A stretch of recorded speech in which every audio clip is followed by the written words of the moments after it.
ओम शांति। अव्यक्त मुरली मंथन सीरीज़ में आज पुनः हमारे साथ रामनाथ भाई जी हैं। आप मधुबन में 45 ईयर से समर्पित रूप से अपनी सेवाएं दे रहे हैं। रिलीजियस विंग वहाँ पर हेडक्वार्टर कोऑर्डिनेटर हैं और सिर्फ रिलीजियस विंग की ही सेवा नहीं, लेकिन अन्य बहुत सारी सेवा आपके माध्यम से बाबा आपसे कराते हैं।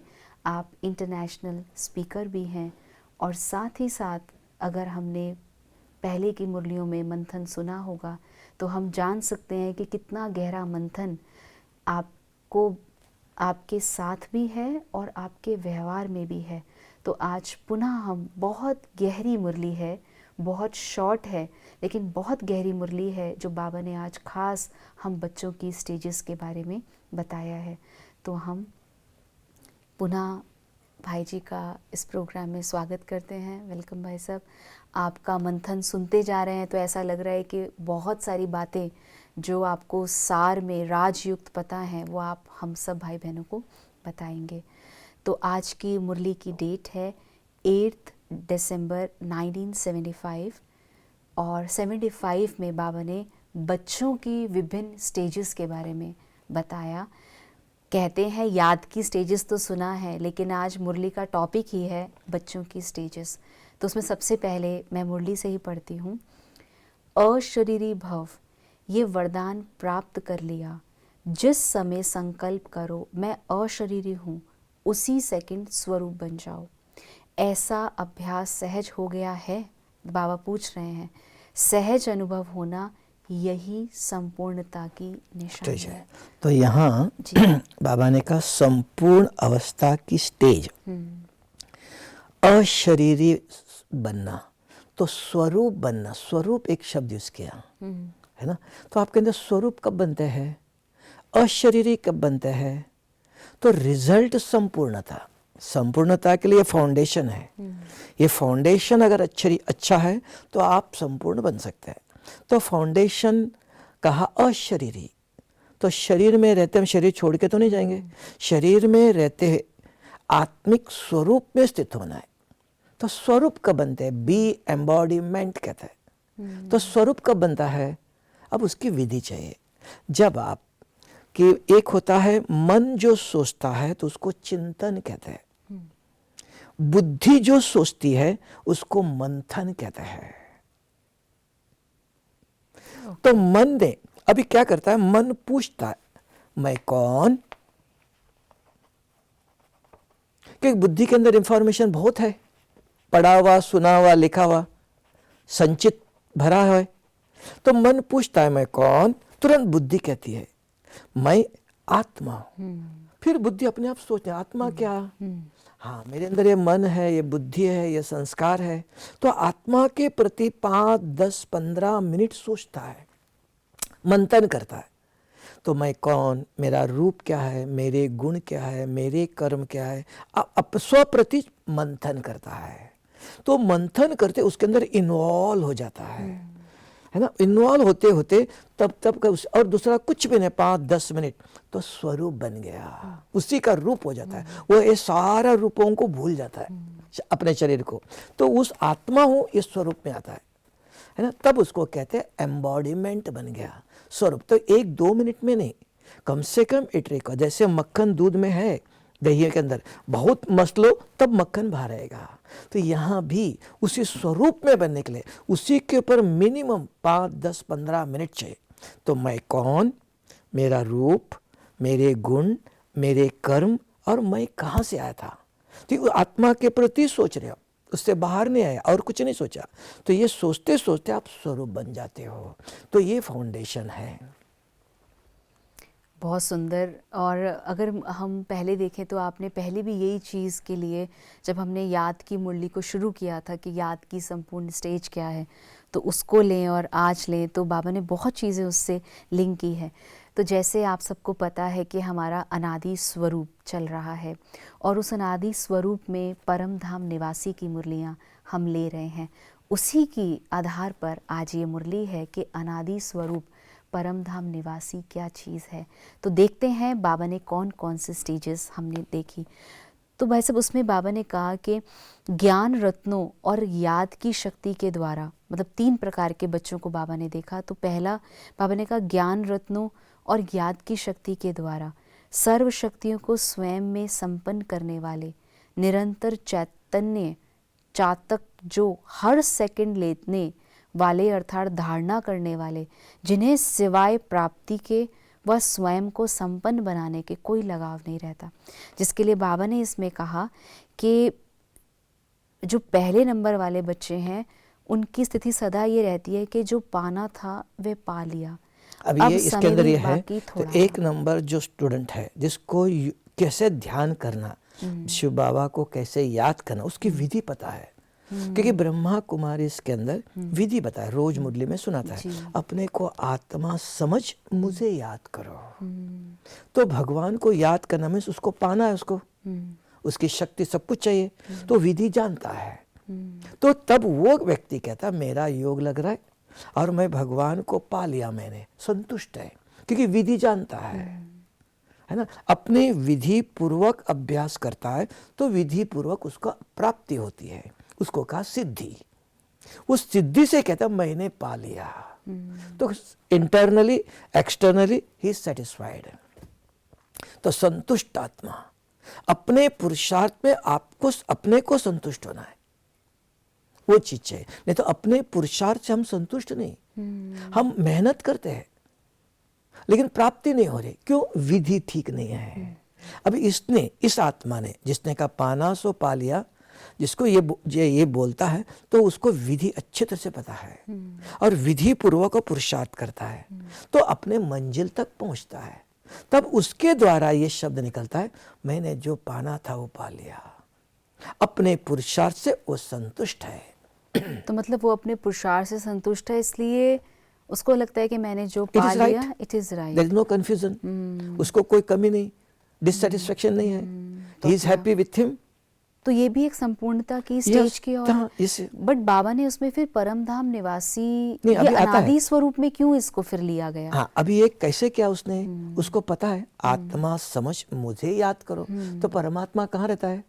परम धाम में, तो उसी को याद किया, है ना। अब उसको पता है मैं कौन, मैं आदि में उनके साथ ही था, अनादि में अब उनके साथ था, आदि में देवता था मैं। तो उनको याद करके उन्हें सारी शक्ति जो सत्युग में राज्य करना है तो सारी शक्ति सारे गुण अपने अंदर भर दिया, तो गुण मूर्त शक्ति मूर्त बन गया। तो उसको विधि पता है, जिसको पता नहीं अब वो दूसरा नंबर आएगा। दूसरा नंबर बाबा ने यही कहा, जो सर्विसेबल नॉलेजफुल ज़्यादा पावरफुल कम थे, उनकी स्थिति ये रहती है कि पा लिया है, मिल रहा है और निश्चय है कि पा ही लेंगे। खुशी के झूले में झूलते हैं लेकिन बीच बीच में झूले को तेज झुलाने के लिए कोई आधार की आवश्यकता है। वह आधार क्या है? कोई अन्य द्वारा की हुई सर्विस प्रति हिम्मत उल्लास दिलाने वाला हो, अर्थात बहुत अच्छा और बहुत अच्छा करने वाला हो। नहीं तो खुशी का झूला झूलते झूलते रुक जाता है। तो रुके हुए को चलाना चाहिए। पहली स्टेज वालों को तो आता है लेकिन वो ऑटोमेटिक है, ये चलता है। अब ये सेकंड स्टेज आया कि वो सर्विस में बिजी है, औरों को सेवा करना है, तो अपने दूसरों की सेवा में देने में बिजी है, स्वयं के प्रति ध्यान नहीं है। स्वयं को ज्ञान है तो ज्ञान बांटने में बिजी, लेकिन स्वयं उस ज्ञान को यूज नहीं कर रहा है। जैसे सेवा करके खुश है, झूले में झूल रहा है, लेकिन झूलते हुए कभी फास्ट हो जाता है, कभी स्लो हो जाता है, तो उसको दूसरों का सपोर्ट चाहिए। आपने बहुत अच्छी सेवा किया, दूसरों से एप्रिसिएशन चाहिए, तो ये पुश झूले को, तब वो खुश रहता है। नहीं तो वो करते करते थक जाता है फिर। बट बाबा, जैसे एक प्रश्न भी हमारे भाई बहनों ने पूछा है, जैसे बाबा तो कहता है बाबा को सर्विसेबल बच्चे बहुत प्रिय है, दिल पर होते हैं, लेकिन दोनों है, स्व सेवा और फिर विश्व सेवा। स्व सेवा नहीं कर रहे, तब का नॉलेज सुन रहा है, नॉलेज है उसके पास, लेकिन वो नॉलेज को अपने प्रति यूज नहीं करता। पर उनकी जो दुआएं मिल रही हैं वही चला देते हैं। That is meaningless. तो दुआएं क्या देंगे? भीख मांगने वाला क्या देगा? हमको दुआई जो चाहिए उससे चाहिए। सच एक्चुअली दुआ जो है ना वो देता है। तो ये दुआ उनको हमको देना है, उनके पास क्या है। जैसे भिखारी को आप 5 पैसा 10 पैसा दे दो, भगवान आपका भला करेगा। तो मेरा करना है तो आपका ही कर सकता है ना। तो वो बोलने की बात है। सच्ची दुआ है ईश्वर की सेवा। दुआ देने का अथॉरिटी जो है, पावर जो है, वो उसके पास है। उसकी सेवा करो, वो अविनाशी दुआ है। ये विनाशी बोलने का, इससे कुछ दे नहीं सकते। तो दुआ नहीं, हमको ये चीज चाहिए कि ज्ञान जो सुना उसने, उसके पास ज्ञान है लेकिन ज्ञान यूज नहीं कर पा रहा है। अमृत वेले बैठ के योग करो और फिर उसके बाद सेवा करो। तो वो कर नहीं सकता कि वो सेवा करना उसने लक्ष्य रखा। Serve to humanity, serve to God. अब यहाँ ये दुनिया का वर्षन है। यहाँ serve to self first, be powerful, to face, to tolerate, to adjust. सेवा के अंदर बहुत सारी बातें होती है। सेवा आपको आकर्षित करती है। सेवा एक माया का रूप बन जाता है क्योंकि एप्रिशिएशन मिलता है, खुश हो जाते हो, टेम्परवरी, अंदर ताकत नहीं है। तब कहा शब्द बाबा ने, झूले में झूल रहा है लेकिन उस झूले में बेटे कंफर्ट नहीं है, टेम्परवरी। झूला बंद हो गया, खत्म। तो दूसरों ने कुछ नहीं उसको झुलाना है फिर। तो नेचुरल पहले में पाना था, उसने अपने पुरुषार्थ से मैंने पा लिया। वो सेटिस्फाइड नहीं है, ये सेटिस्फाइड है। स्वयं अपने पुरुषार्थ से स्वयं को सेटिस्फैक्शन चाहिए, स्वसंतुष्टता। आज जो मुरली हम सुन रहे हैं तो ऐसा लग रहा है कि बाबा भी बच्चों से बहुत आशाएं रखता है कि मेरे बच्चे मेरे समान बने, और हर पिता ये चाहता है कि मेरा बच्चा मेरे समान बने। तो बाबा ने तीसरी स्टेज बहुत प्यारी, और जो हम नटखटपने में बात करते हैं तो बाबा ने उसको रखा। तीसरी स्टेज वालों की स्थिति कभी प्राप्ति व विजय के आधार पर अति हर्षित और कभी बार बार युद्ध की परिस्थिति में थकावट अनुभव करने वाले होते हैं। तीसरा है ये तीसरा है। ये तीसरा वो है। तो वो क्या चाहते हैं? एप्रिसिएशन चाहता है। दूसरों की महिमा के आधार से उसकी स्थिति है। अगर दूसरों ने महिमा नहीं किया, रिस्पेक्ट नहीं दिया, थक गया तो युद्ध करता। मैंने इतनी सेवा किया, मेरा कोई वैल्यू नहीं, मेरा कोई रिस्पेक्ट ही नहीं रखता है, मेरी कोई बात मानता ही नहीं कोई। मैंने इतना किया, मुझे ओम शांति भी नहीं किया, मुझे प्रोग्राम में बुलाया भी नहीं।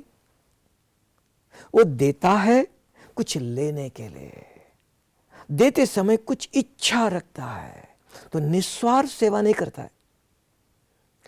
उसके कारण तीसरा नंबर अंदर से खाली। तब जो भरपूर है वो देता जाता है, उसको कुछ नहीं चाहिए, स्वयं भरपूर है क्योंकि स्वयं योग से भरता है। इसका अपने पुरुषार्थ नहीं है, महिमा से चल रहा है, एप्रिसिएशन से चल रहा है। दूसरों ने महिमा किया, शाबाश किया, खुश है। अगर किसी ने कुछ करने के बाद किसी ने कुछ भी नहीं कहा, मैंने इतना सेवा किया, किसी ने कुछ कहा भी नहीं, अंदर ही अंदर युद्ध चलता है। उसके कारण ये तीसरा नंबर आया। तो योग में भी बैठो, कुछ भी करो, युद्ध है उसके अंदर, सेटिस्फैक्शन नहीं है। तो बाबा ने उसी को ही कहा, ऐसे 3 प्रकार के बच्चे देखे।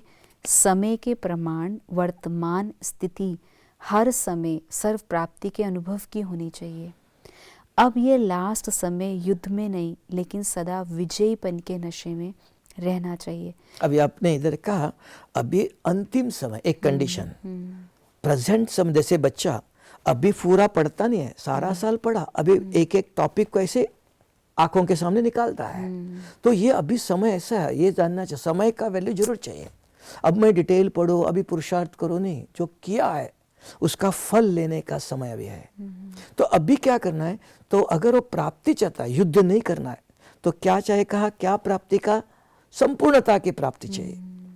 तो उसके लिए विधि है। भले 15 मिनट ही करो, 1 घंटा 2 घंटा भी नहीं चाहिए, आराम से बैठे। इंग्लिश में उसको कहते हैं activate your consciousness and connect with the supreme consciousness. How to activate? Meditation क्या है ब्रह्मा कुमारी इसके अंदर? और एक शब्द आता है ब्रह्मा कुमारी इसके अंदर, व्हाट इज मेडिटेशन? क्योंकि शास्त्रों में भी कहा कर्मेषु कौशल्यम। यहां मेडिटेशन क्या है? Meditation is to develop your concentration. Why? To achieve perfection in your profession, in your study, or in your any type of prayer. कुछ भी करो उसके अंदर परफेक्शन चाहिए. That perfection will give you satisfaction. तो वो परफेक्शन के लिए विधि क्या है? सिंपल है, कुछ नहीं है. आराम से बैठो, टॉक टू यू. अपने आप से बात करना चाहिए. हम दूसरों से बात करना जानते हैं, अपने आप से बात करो और भगवान से बात करो. अब आप पूछेंगे अपने आप से बात कैसे करें? कुछ भी नहीं, 5 मिनट का काम. अपने पूछो मैं कौन. किसको पूछा? मन ने बुद्धि को पूछा. बुद्धि के अंदर सब सुना हुआ भरा हुआ है, वो जवाब देगा. कोई भी जवाब आने दो. अगर उस जवाब से अगर आप संतुष्ट है, मूव फॉरवर्ड. नहीं मैं ये नहीं हूं, फिर पूछो हु एम आई, और पूछते जाओ जब तक एक जवाब आता है. And you must satisfied. आप संतुष्ट, yes I am this. Second पूछो if I am so and so then what is my form. If I am having a particular form then what are my qualities? We know what are the innate qualities and what are the adopted qualities. दैवी गुण क्या है और आसुरी गुण क्या है पता है. तो हम पूछेंगे मेरे गुण, ये मेरा गुण नहीं है. क्रोध करना, जोर से बोलना, ये मेरा गुण नहीं, मेरे ये गुण है. I have to convince myself. Nobody can convince. You can give me advice. I have to accept or not to accept is left to me. आप दे सकते हो, लेना न लेना वो मेरे ऊपर है. इसलिए कहते हैं you can time a wild animal but not a full man. उसके पास बुद्धि है, वो स्वयं महसूस करता है. तो यहाँ आया, चौथा आया कि मेरे गुण हो गया, मेरे कर्म मैं क्या करा. अभी योग में बैठे, शरीर इंद्रियों का कोई काम नहीं है, ये मेंटल प्रोसेस है. तो कौन आया, इधर उधर देख रहे हो, means you are operating body. तो तब कहते हैं रिलैक्स, डिटैच. और पांचवा मैं कहां से आया. ये 5 प्रश्नों का अगर आप के अंदर इंफॉर्मेशन है उससे ले लो. इसलिए कहा ज्ञान युक्त मेडिटेशन है. यार ज्ञान छोड़ के ध्यान नहीं है. This is the way. बहुत अच्छा कि किस तरह से बाबा ने जो हमें ये तीनों स्टेजेस बच्चों की बताई और आपने उसको डिटेल में लास्ट वाला कि कैसे बाबा कौन से साधन पे हम सहारा रखें या क्या है, वो आपने बहुत डिटेल में हमें इस पे बताया कि कैसे हम विजयीपन के नशे में भी रहना है. और उस नशे के हिसाब जब हम विजयपन के नशे में रहते हैं तो निश्चय हमारी होती है, और निश्चय है तो विजय है, दोनों ही आपस में. लेकिन यहाँ आपने एक शब्द बोला, कोई पूछेगा कि नशा और विजय. तो नशा और विजय क्या है? अगर कोई अननोन व्यक्ति सुने तो कहेंगे नशा क्या है. जितना घोटते हो कोई चीज उसका नशा कहते हैं. घोटो तो नशा. यहाँ भी जितना आप ज्ञान का मंथन करते हो तो नशा माना खुशी. यहाँ नशा वो प्रकार का नहीं, खुशी. ये खुशी नशा. तब क्या होगा, खुशी जहाँ है, हैप्पीनेस है, तो वहाँ सफलता है, बताओ वहाँ विजय है. कई कई शब्द है ना, लोगों को लगता है वो नशा क्या बोल रहे हैं, है ना. तो उसका आध्यात्मिक अर्थ है, बताना पड़ता है. तो मंथन कहा. तो मुरली तो छोटी है बहुत, और फिर भी अभी बहुत गहरा एक राज जो हम आपसे पूछने वाले हैं. बाबा ने कहा विदेशी ग्रुप जो लास्ट इज़ फास्ट कहलाता है, मतलब लास्ट आता है लेकिन फर्स्ट चला जाता है. तो जो भी विदेशी ग्रुप आया है वह सब फर्स्ट स्टेज वाले हो ना. फर्स्ट स्टेज अर्थात सदा अनुभवी मूर्त, हर सेकंड अनुभव में मगन रहने वाले ऐसे हैं ना. क्योंकि अभी आप मनन की भी बात कर रहे थे और चिंतन की भी बात कर रहे थे. तो बाबा ने कहा बाप दादा को भी ऐसे लास्ट सो फास्ट वाले बच्चों पर नाज है. अभी आपने यहाँ पूछा, अनुभवी मूर्त. हाँ, लास्ट सो फास्ट, तो वो अनुभवी मूर्त. तो ये 2 शब्द इधर है. तो लास्ट सो फास्ट कैसे बताए. अब आया तो लास्ट जो आत्मा है उन्होंने सब कुछ दुनिया का भोग देख लिया. तो कुछ अंदर पता चला कुछ नहीं है, सेल्फ सेटिस्फेक्शन है, वो फिजिकल है. तो अंदर से कोई इच्छा नहीं है. अब एक इच्छा है कुछ और पाना है. जो यहाँ आने के बाद वो सब डिस्कनेक्टेड हो जाता है, एक जगह फुल कॉन्सेंट्रेटेड होता है. तो उसके कारण उसका चिंतन मंथन पुरुषार्थ एक्यूरेट करता है और दे कैन गो फास्ट, तो वो अनुभव करता है। अगर आप यहाँ कहेंगे कि कोई अभी भी इच्छा है, ये बहुत अच्छी चीज है, ये देख लो, यहाँ भी आकर्षण है, और इधर भटक जाता है बुद्धि, अब उनकी सब बुद्धि सबसे डिस्कनेक्ट हो जाती है, सब देख लिया कुछ नहीं है, एक जगह फोकस हो जाती है। इसलिए विदेशियों को क्या उन्होंने सब अनुभव कर चुके, अभी कोई आकर्षित नहीं करेगा, सेटिस्फाई उसमें हो गया, अब फुल कंसंट्रेशन इधर होता है। अब हमको अभी भी ये चाहिए, तो बुद्धि और जगह डाइवर्ट हो जाती है, तो we can not concentrate on one point. तो लास्ट सो फास्ट इसलिए उनको कहा, और यहाँ आने के बाद एक्सपीरियंस इज अथॉरिटी, एक बार कॉन्सेंट्रेट हो गया विल गिव परफेक्शन, एकाग्रता से प्राप्ति होती, अनुभूति होती है। आपने यहाँ कहा एकाग्रता से अनुभव होता है, प्राप्ति होती है। अगर एकाग्रता नहीं है, इसलिए कि concentration will bring perfection in your profession और इन योर स्टडी। तो बाबा ने कहा, क्योंकि बाबा को विदेशी बच्चों पे भी नाज था और शायद बाप दादा के सामने विदेशी बच्चे भी होंगे, और आप अभी भी जैसे आप बताते हैं कि आप बहुत अच्छी सेवा वहाँ पर ऑनलाइन काफ़ी समय से आप विदेश में भी अव्यक्त मुरली मंथन का चल रहा है। तो बाबा ने आज कहा कि ऐसे ही विदेश में चारों ओर बच्चे अपनी स्मृति का स्विच ऑन करके बैठे हैं। सबका संकल्प यही एक मधुबन की स्मृति का है। दूर होते हुए भी कई बच्चे बाप को इस संगठन में सम्मुख दिखाई देते हैं।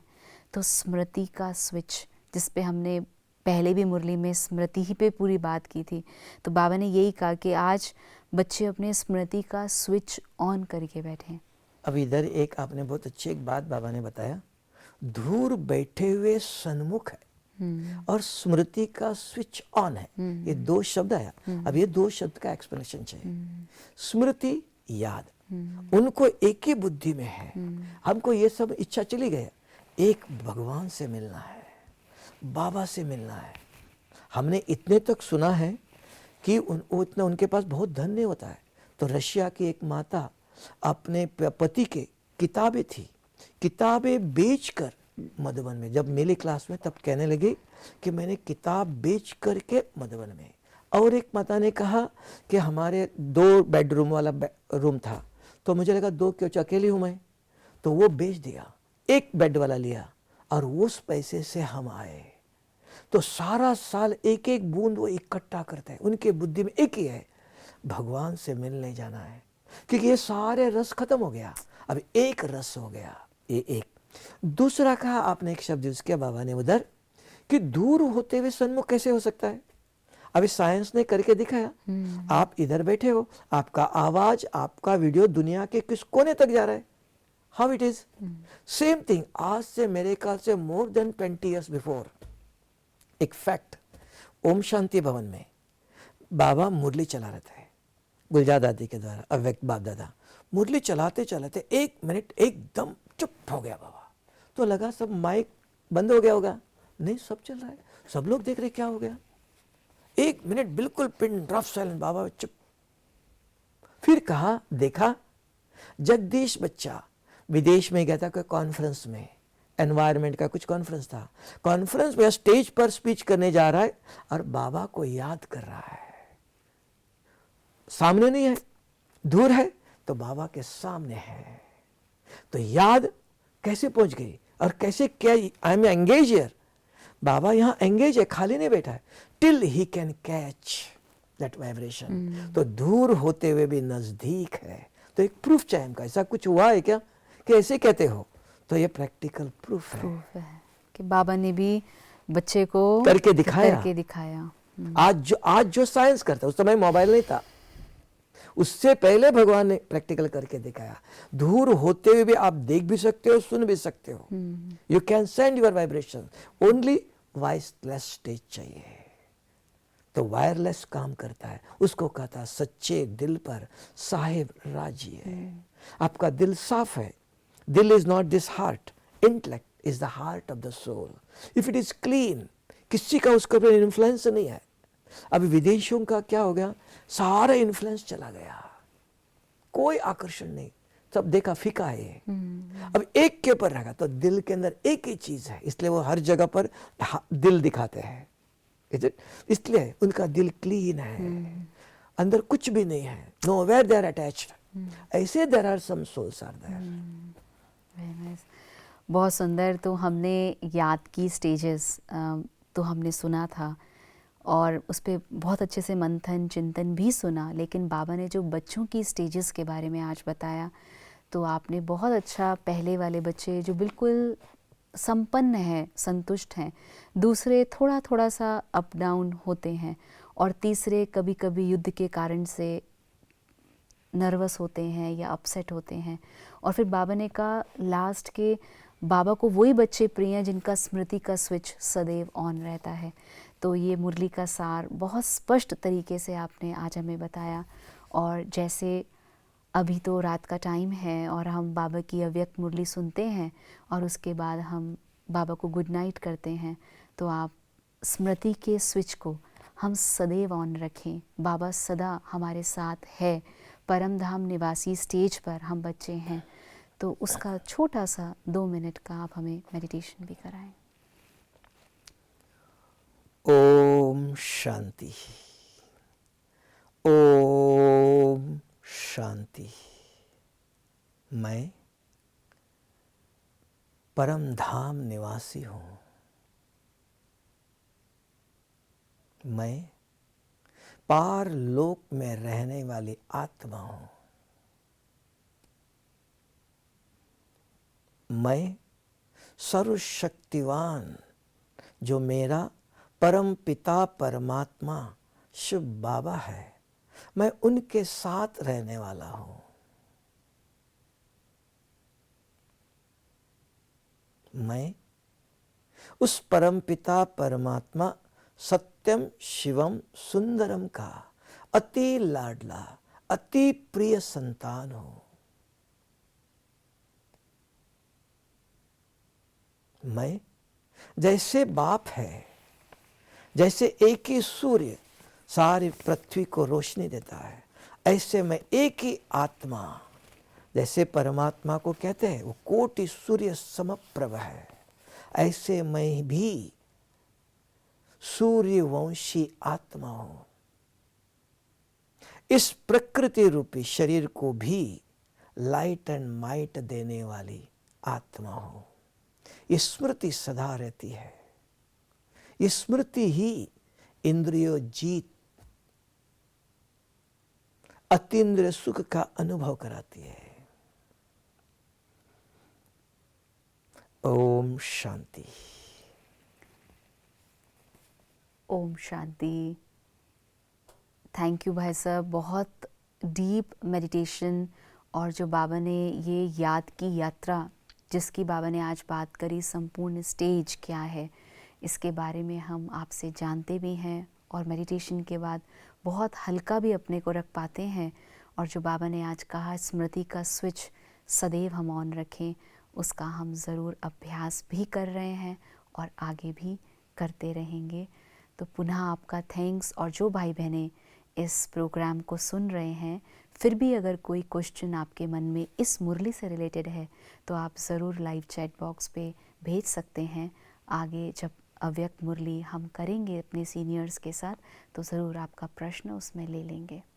ओम शांति। थैंक यू भाई साहब। ओम शांति।